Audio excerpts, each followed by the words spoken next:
Apakah sudah bisa melihat Rumah. saya? Oke, baik. Bisa, Romo. Oke.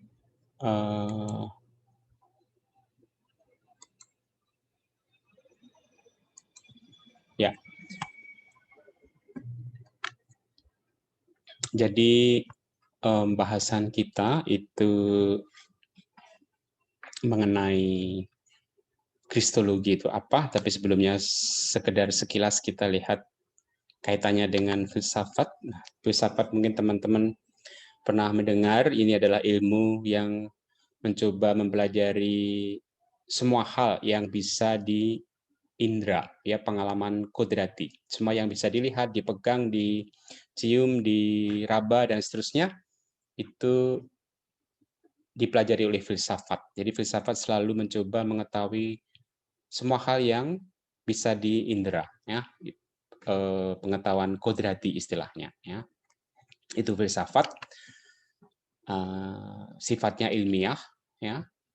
Kodrati itu berarti bisa ditangkap entah dengan akal budi maupun juga dengan panca indera, ya, dengan intuisi, ya, mencari dasar yang terdalam, sebab terdalamnya apa. Misalnya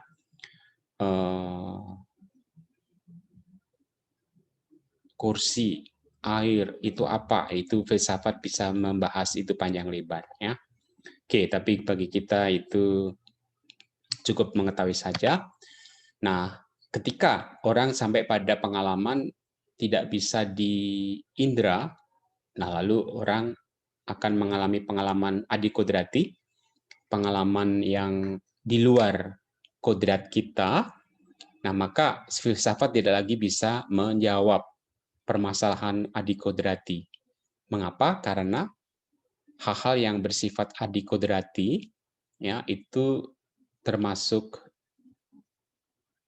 iman, ya, diwahyukan Allah, maka membutuhkan wahyu Allah, iman, sehingga lalu pengetahuan adikodrati itu tidak bisa dipahami oleh filsafat, sehingga kita perlu kemudian masuk dalam ilmu teologi.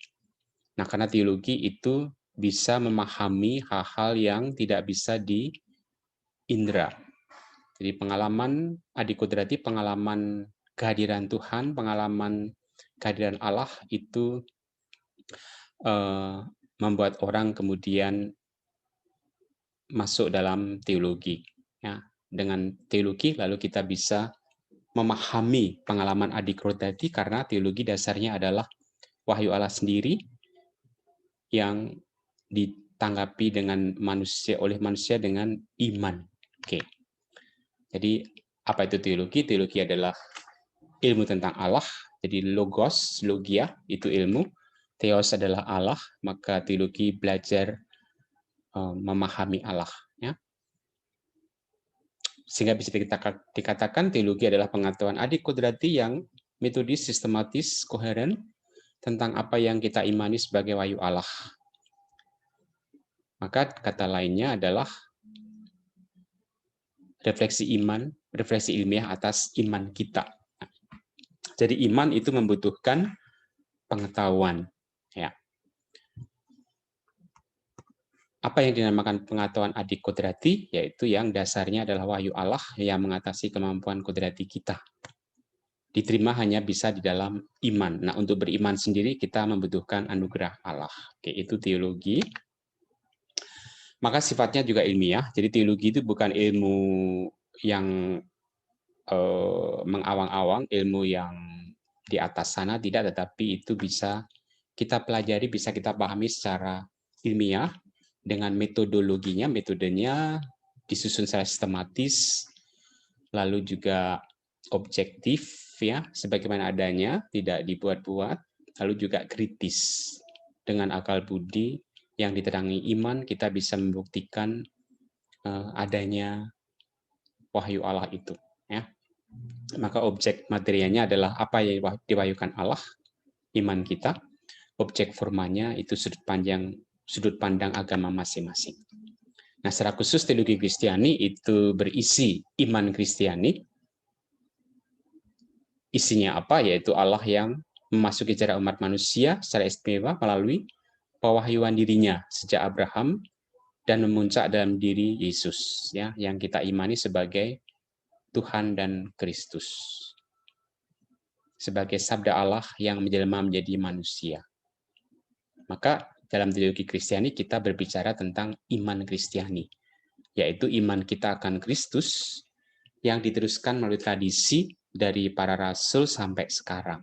Ya, itulah sejarah keselamatan bangsa Israel yang kemudian dilanjutkan dengan sejarah keselamatan di dalam gereja, ya, sampai kita sekarang. Itu teologi Kristiani. Perkembangan teologi itu dimulai dari zamannya para rasul berkat bimbingan Roh Kudus, kemudian dilanjutkan oleh para bapak-bapak gereja, kemudian oleh konsili-konsili, dan sampai sekarang ya kita mewarisi iman para rasul. Nah, isi iman Kristiani itu bermacam-macam, maka teologi juga mempunyai beberapa cabang, tidak hanya kristologi. Kristologi adalah salah satunya. Nah, cabangnya banyak, yaitu teologi dasar. Di sini ada teologi wahyu, teologi iman, apologetika, ada tafsir kitab suci, ya, baik perjanjian lama, perjanjian baru. Ada teologi dogmatik. Nah, kristologi masuk di bagian teologi dogmatik, ya, tentang ajaran gereja. Di samping ada pneumatologi, trinitas, antropologi teologis, eklesiologi tentang gereja. Nanti Anda pelajari yang di pendikat, belajar tentang gereja juga. Sakramentologi tentang sakramen dan seterusnya. Lalu ada teologi praksis, meliputi teologi moral, ya, sudah Anda ambil semester yang lalu. Ada spiritualitas. Nah, untuk teman-teman di pendikat itu ada kuliah pembinaan spiritualitas, ada teologi pastoral, itu nanti semester atas, ada liturgi, sudah atau sedang dijalankan sekarang, ya, teologi kerigmatik, homiletika, itu nanti semester atas. Lalu, nah, apa itu teologi dasar? Yang membahas dasar dari segala pengetahuan teologis, yaitu wahyu dan iman. Sedangkan apologetika itu seni membela iman, menghadapi berbagai macam tantangan dan pertanyaan, melawan kaum deis dan ateis. Ya. Teologi dogmatik membahas kebenaran-kebenaran pokok iman kita, ajaran gereja. Teologi moral membahas isi iman sejauh iman merupakan kaidah untuk menilai baik buruknya kelakuan manusia dalam terang wahyu Allah. Teologi spiritual, ya, spiritualitas membahas isi iman kita untuk membangun hidup rohani. Lalu teologi pastoral itu membahas penerapan isi iman dalam situasi yang konkret. Liturgi itu refleksi atas arti dan makna upacara gereja. Baik, begitu ya. Lalu apa itu kristologi? Nah, kristologi tentu Kristus logos, ya. Jadi ilmu tentang Kristus, teologi tentang Kristus. Tugasnya merefleksikan, merenungkan, menyelidiki keyakinan iman kita akan Kristus, ya, Yesus yang dari Nazaret yang adalah Kristus dan Tuhan. Yesus dari Nazaret itu seperti apa? Yesus yang perlu kita kembangkan, kita pahami seperti apa, itu dibahas di dalam kristologi.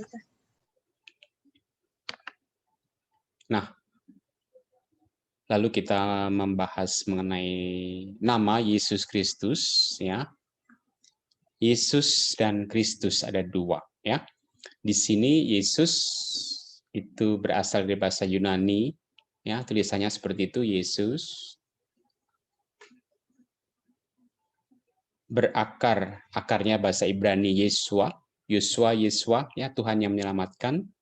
Maka Yesus berarti Tuhan yang menyelamatkan. Lalu Kristus. Yesus adalah nama pribadi Yesus, sedangkan Kristus adalah gelar. Ya, gelarnya Yesus itu adalah Kristus. Juga dari bahasa Yunani Kristos, akarnya juga bahasa Ibrani Mesias, yang berarti yang diurapi.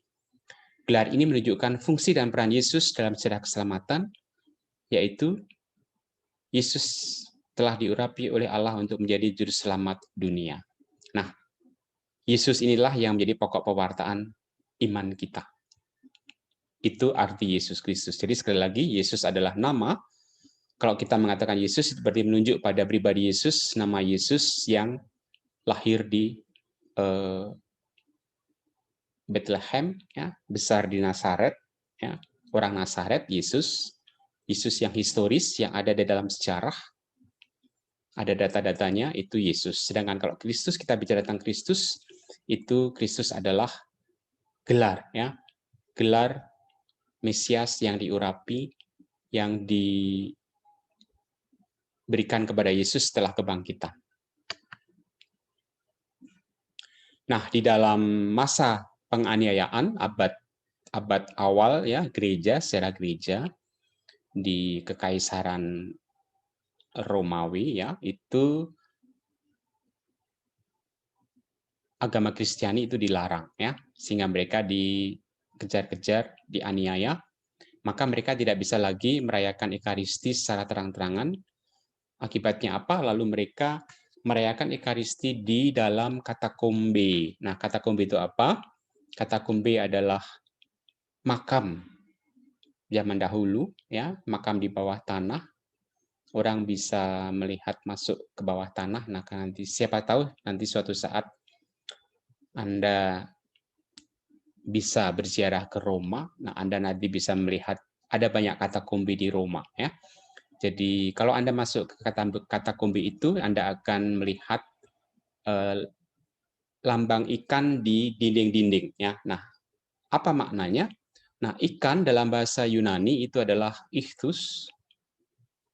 Nah, ichthus di sini merupakan singkatan, ya, bagi umat Kristiani. Ichthus adalah singkatan dari Yesus Kristus Theo Uhios Zoter. Artinya Yesus Kristus adalah putra Allah dan penyelamat. Nah, jadi lambang ikan itu mau mengungkapkan iman umat perdana bahwa Yesus Kristus adalah putra Allah sekaligus penyelamat, ya. Nah, mengapa mereka pakai lambang ikan? Karena mereka nggak bisa terang-terangan mengungkapkan iman Kristiani, ya. Nggak boleh ada salib, nggak boleh ada gambar Yesus dan seterusnya, maka diganti lambang ikan yang merupakan ungkapan iman bahwa Yesus Kristus adalah putra Allah dan penyelamat. Sehingga dengan demikian kita bisa membedakan antara Yesus yang hidup di Palestina, Yesus yang historis, Yesus yang ada di dalam sejarah, dan Kristus yang diwartakan dan diimani oleh umat Kristiani perdana. Nah, maka Kristus itu menunjuk pada Yesus yang diwartakan, gelar Yesus sebagai Kristus yang diwartakan oleh umat Kristiani. Jadi dua hal yang berbeda. Kalau kita menyebut Yesus itu berarti Yesus yang hidup di Palestina. Kalau kita menyebut Kristus itu berarti Yesus Kristus yang diwartakan oleh umat Kristiani. Nah, sehingga perbedaan ini perlu kita sadari, tetapi tentu keduanya adalah penting untuk iman kita, ya.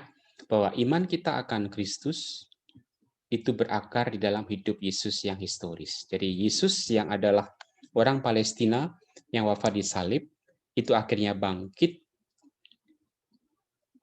diberi gelar Kristus, yang kemudian kita imani. Maka Kristus kemudian diwartakan oleh murid-muridnya dan diturunkan dari generasi ke generasi sampai kita.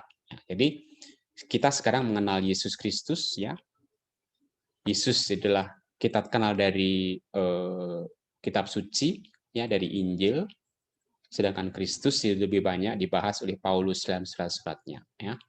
Nah, maka kita sekarang mengenal ada Yesus yang historis, ada Kristus yang diwartakan, kerugmatis, ya, yang diwartakan. Nah, keduanya tentu relevan bagi kita untuk mengenal Yesus yang sebenarnya, yang dianugerahkan Allah kepada kita, ya. Keempat Injil yang menceritakan kisah Yesus merupakan sejarah yang diwartakan, ya. Jadi kita bisa tahu adanya Yesus karena dikisahkan di dalam keempat Injil. Jadi ada unsur historis di dalam Injil, tetapi juga ada unsur kerugmatis, unsur pewartaan, ya. Maka semua yang tertulis dalam Injil itu campuran antara sejarah historis dan kerugmatis, pewartaan. Sehingga melalui kristologi kita akan mencoba mengikuti jalan pikiran orang Kristiani perdana, murid-murid Kristus, melihat bagaimana mereka sampai pada keyakinan iman bahwa manusia Yesus dari Nazaret, Yesus historis, itu adalah Allah sendiri yang dinyatakan, adalah Putra Allah, adalah Kristus, Sang Mesias, yang dinanti-nantikan oleh bangsa Israel. Ya. Maka dengan semakin mengenal Yesus Kristus, diharapkan kita juga akan semakin bisa mencintainya, mempererat hubungan pribadi kita dengannya, semakin bisa dekat dengan Yesus, dan semakin bisa mengikutinya dengan lebih baik lagi, ya, bisa meneladani Yesus. Nah, itulah makna Yesus Kristus, inti yang kita pelajari dalam kristologi ini, yang mau kita kenal sejarahnya, historisnya, tetapi juga bagaimana diwartakan oleh para rasul dan murid-murid, dan juga para penginjil dan penulis kitab suci. Baik, untuk metodologinya itu ada dua pendekatan yang kita pakai. Pertama, kristologi dari bawah, dan kedua, kristologi dari atas. Nah, kristologi dari bawah itu artinya kita mendekati Yesus, mengenal Yesus sebagai manusia, sebagaimana dialami oleh para rasul, yang bagi mereka langkah demi langkah lalu kita dituntun sampai pada pengalaman iman, yaitu pewahyuan Yesus sebagai Putra Allah. Jadi Yesus kita dekati sebagai manusia yang pada akhirnya sedikit demi sedikit kita sampai pada pengalaman bahwa Yesus yang manusia itu ternyata adalah Putra Allah sendiri. Allah yang menjadi manusia. Oke, itu pendekatan dari bawah, kristologi dari bawah. Lalu yang kedua, kristologi dari atas. Titik pijak kita, titik tolak kita adalah misteri Paskah, Yesus yang sudah bangkit. Nah, dengan kebangkitan Yesus, para murid meyakini Yesus sebagai Putra Allah yang sehakikat dengan Bapa. Bahkan refleksi Paulus mengatakan bahwa sebelum lahir di dunia, Yesus sudah ada. Sebelum segala abad, sudah bersatu dengan Allah, dia sehakikat dengan Allah. Maka istilahnya adalah praeksistensi. Artinya, pra itu sebelum, eksistensi itu adalah keberadaan di dunia ini. Nah, maka Yesus itu adalah sudah ada sebelum dunia diciptakan. Sebelum lahir di dunia, bahkan sebelum dunia diciptakan, Yesus sudah ada bersatu dengan Allah. Itu gagasan tentang praeksistensi yang oleh Paulus kemudian dirumuskan di dalam surat kepada umat di Filipi bab 2. Ya. Nah, begitu pula dalam Injil Yohanes itu menggunakan pendekatan dari atas ini, maka Injil Yohanes diawali dengan pada mulanya adalah firman, firman itu adalah Allah, ya. Firman yang menjadi daging. Firman itu siapa? Tentu tidak lain adalah Yesus sendiri. Oke, itu ada dua pendekatan dari bawah dan dari atas. Kalau dari bawah itu mendekati Yesus sebagai manusia yang pada akhirnya nanti diimani sebagai Putra Allah. Sebaliknya kalau pendekatan dari atas, titik tolaknya sudah keyakinan iman bahwa Yesus adalah Putra Allah yang menjadi manusia, yang ada sebelum segala abad, mempunyai praeksistensi, ya, yang kemudian memang menjelma menjadi manusia untuk menyelamatkan kita semua. Nah, itu pendekatan dari atas. Maka di dalam kristologi Perjanjian Baru itu kita pada dasarnya mendengarkan Yesus melalui pewartaan para penulis kitab suci Perjanjian Baru, ya, penginjil dan juga surat-surat dan lain-lainnya. Jadi kita merenungkan pewartaan umat murid-murid Kristus yang perdana tentang Yesus, ya, sabda dan ajarannya, tindakan dan pelayanannya, peristiwa dalam hidupnya. Nah, maka keempat Injil itu saling melengkapi untuk bisa menggambarkan siapakah Yesus itu. Nah, ini tentu menurut Injil, ya, menurut kitab suci. Tapi kita masing-masing juga punya pengalaman siapakah Yesus bagiku. Ya, itu tugas yang minggu yang lalu, ya. Semoga semuanya sudah pada mengumpulkan itu, merefleksikan siapakah Yesus bagiku. Itu tentu lalu berdasarkan pengalaman masing-masing. Kalau para murid merumuskan Yesus adalah Putra Allah, Mesias, Kristus, berdasarkan pengalaman dia, pengalaman mereka bersama dengan Yesus, pengalaman kebangkitan. Nah, kalau kita juga pengalaman punya pengalaman tentang Yesus sendiri, berdasarkan pengalaman hidup kita yang konkret, nah lalu kita bisa merumuskan juga siapakah Yesus bagiku. Oke, nanti kita bisa mendengarkan sharing tentang itu ya. Nah, di dalam kitab suci itu ada berbagai macam interpretasi dan ungkapan atas peristiwa Yesus, ya. Maka ada berbagai macam kristologi dan juga ada soteriologi, ya, ketika mencoba mendalami Yesus sebagai juru selamat. Semuanya itu terungkap di dalam gelar-gelar Yesus yang akan kita bahas minggu depan, ya, gelar-gelar Yesus yang berasal dari pikiran religius orang-orang Yahudi Perjanjian Lama dan juga alam pikiran orang-orang Yunani, ya. Maka gelar-gelar Yesus itu berasal dari dua budaya ini, Yahudi dan Yunani. Namun tentu saja gelar-gelar itu belum dimengerti sebagaimana dogma yang dirumuskan di dalam konsili, ya. Gelar-gelar yang diakui oleh para murid Yesus itu tentu gelar yang berasal dari Perjanjian Lama, budaya Israel, tapi juga budaya Yunani. Tapi pemahamannya tentu tidak semaju ketika sudah dirumuskan dalam konsili. Ya. Maka tujuannya, kuliah kita adalah makin mengenal Yesus bagaimana adanya, seperti para rasul mengenal Dia, berkat pertemuan perjumpaan dengan Yesus terus-menerus, melihat apa yang dikerjakannya bagi kita manusia. Oke, itu kristologi yang kita pelajari kali ini. Sehingga dalam kitab suci Perjanjian Baru kita bisa menggali peristiwa historis, ya. Mengapa? Karena kitab suci Perjanjian Baru merupakan kesaksian iman umat perdana atas Yesus sebagai Kristus, ya. Yesus yang diimani sebagai Kristus, sebagai Sang Mesias. Mereka memperoleh iman itu berkat pendekatan manusiawi terhadap Yesus. Maka untuk mendekati Yesus sebagai manusia, kita belum menembusi kesaksian itu, membaca di balik kesaksian itu, untuk menemukan bagaimana para murid mengalami hidup bersama dengan Yesus. Melalui Yesus sebagai manusia, kita akan dapat bertemu dengan Kristus yang adalah Allah, sungguh Allah, tapi juga sekaligus manusia, sungguh manusia. Jadi, kalau kita baca kitab suci, itu kita bisa ataupun perlu membaca di balik rumusan-rumusan dalam perikop-perikop kitab suci itu apa sebetulnya sejarahnya Yesus. Ya, Yesus yang historis ada di sana. Ya. Oke, maka kalau mau mencoba mendalami Yesus yang historis, itu kita perlu membaca di balik rumusan Injil, penginjil, ya.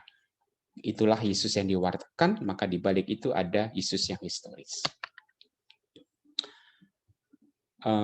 Oke, ini beberapa tokoh, contoh tokoh Pannenberg, Bultmann, itu adalah tokoh-tokoh kristolog, ya.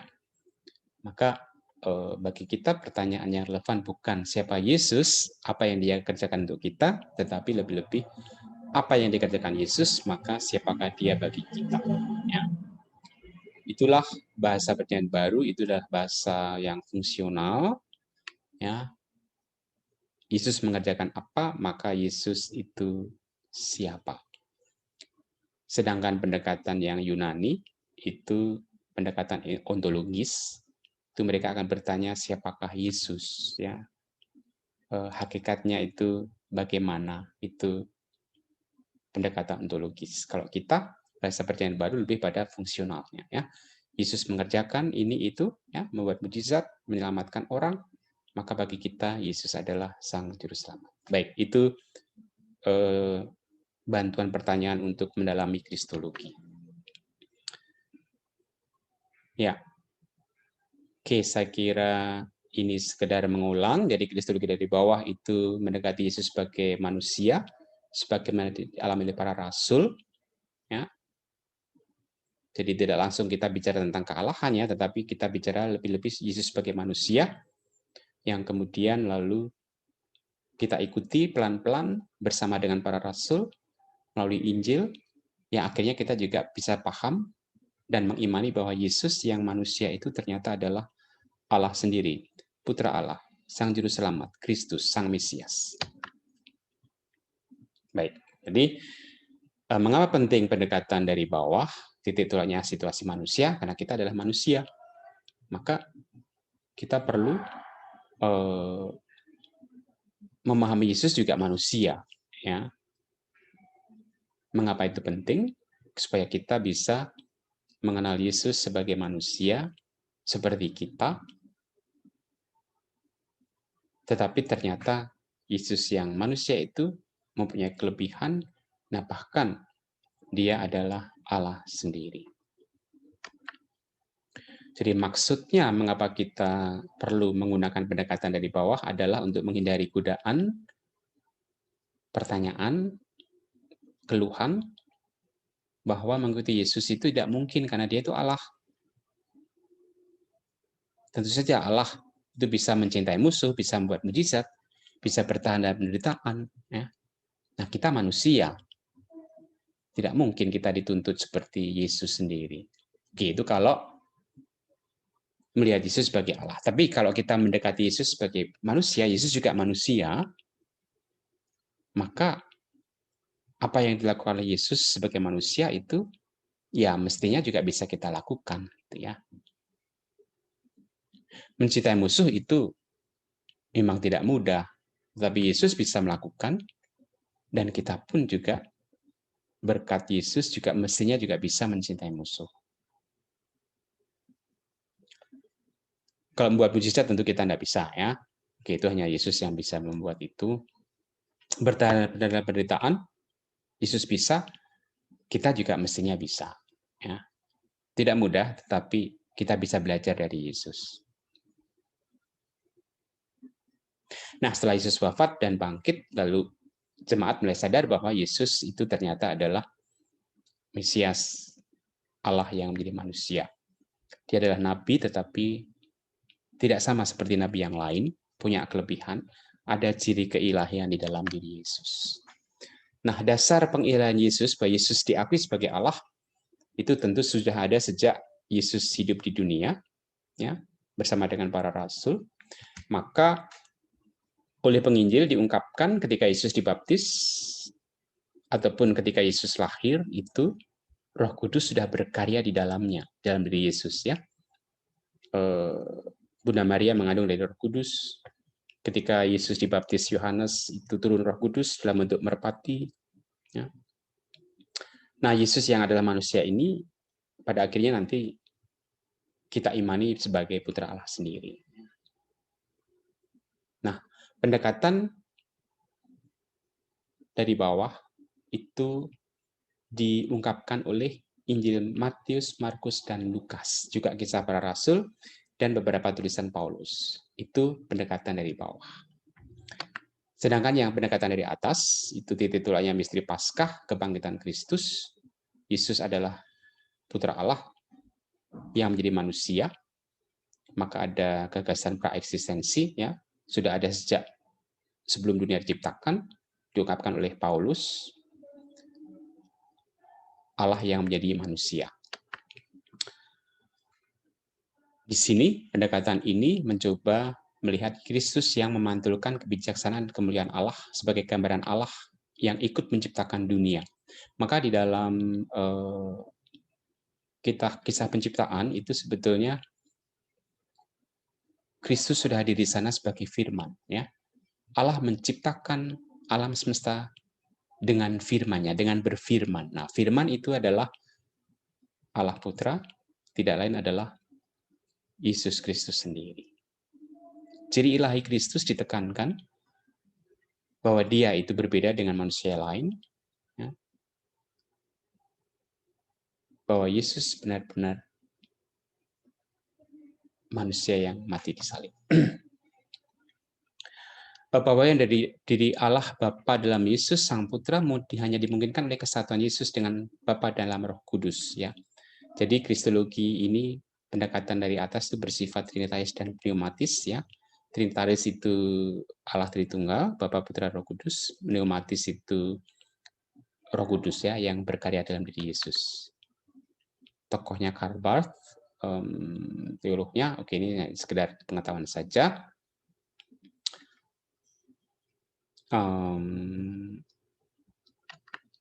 Bultmann juga itu tokoh yang kristolog yang lain. Nah, ini yang penting, Injil Yohanes itu menggunakan pendekatan dari atas. Maka dia mengawali Injilnya dengan Yesus adalah firman yang menjadi daging, yang menjadi manusia. Begitu pula surat-surat kepada umat di Efesus, di Kolose, orang Ibrani, surat kepada orang Ibrani, surat pastoral itu menunjukkan pendekatan kristologi dari atas.